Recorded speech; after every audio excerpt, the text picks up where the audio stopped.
speaker is Mr. Lawrence Stallworth, Senior Council Member of the Ohio Advocates Youth Leadership Council. Mr. Stallworth, thank you for coming all the way from Cleveland to be with us this morning. The floor is yours.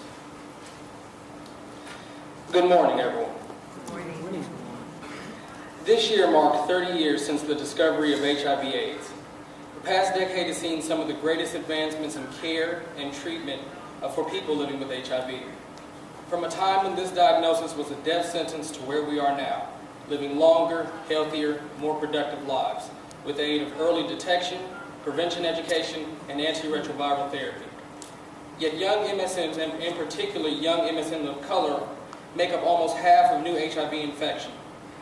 In what is to say at least one of the most challenging political climates I've seen of my time, those of us who work in this field are being forced to make do with less when less is what we already have. It is my belief that as young people, we hold the biggest stake in the future. It is because of this that getting to zero, no new cases of HIV infection, is now more than ever so crucial to our very existence. As a young gay man who is HIV positive, I know the struggles we go through. From the feeling of days when we put on a brave face yet feel as though the darkness is closing in on you without a glimmer of hope's light in sight, to being constantly reminded of the everlasting scars from being discriminated against, for having a disease we did not ask for. I know the frustrations we as young people feel. We are made to feel as though our opinion matters less or isn't as credible because of our age. We've been pushed by the wayside, and while we may not be completely to blame, we of course share in the responsibility not only to ourselves, but to those who shall come after. We are the agents of change, and as the future is ours to shape, we have a duty to take an active role in shaping it. The phrase, "decisions are made by those who show up," means now more than ever. Young people face so many challenges today, from suicide from being bullied due to sexual orientation to access to comprehensive sexual health education. The time has come for us to stop being followers and to start leading the way. The time has come for us to be policymakers, the game changers, the ones who no longer shy away from a challenge because of how hard it may be to overcome. The ones who demand a seat at the table when policies are made about them. It can start as simply by going to vote or just being involved in the political process. By educating yourself and others about not only HIV but all STIs and STDs.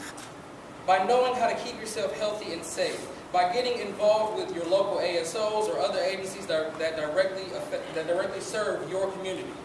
We all have a part to play, but the time has come for each one of us to find that part. I am here today to tell you that we are not alone. We are just some of many, with the will to do more and the fighting spirit to never settle for less. The time has come, my friends, for us to put aside our differences and come together in the spirit of unity, to set sail on a new course for not only ourselves, but for those who will one day entrust the future we've built. To those who believe we are a minority, I say this to you. Never believe a small group of people can't change the world, because in fact it is the only thing that ever has.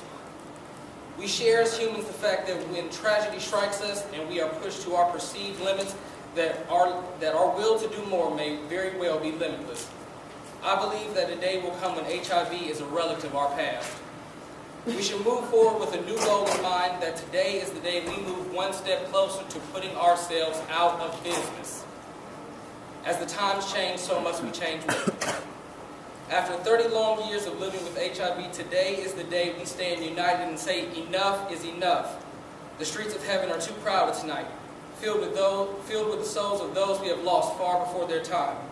The time has come for us to join the pantheon of those who came before us and paved the way.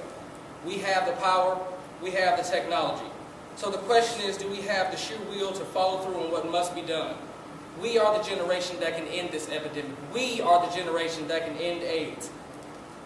Let us stand together, shoulder to shoulder, with unwavering resolve and renewed faith that after 30 long years, the battle may finally be coming to its end.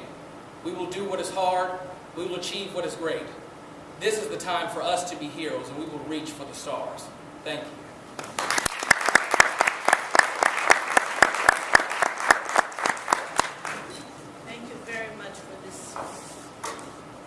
For your passionate remarks, very moving.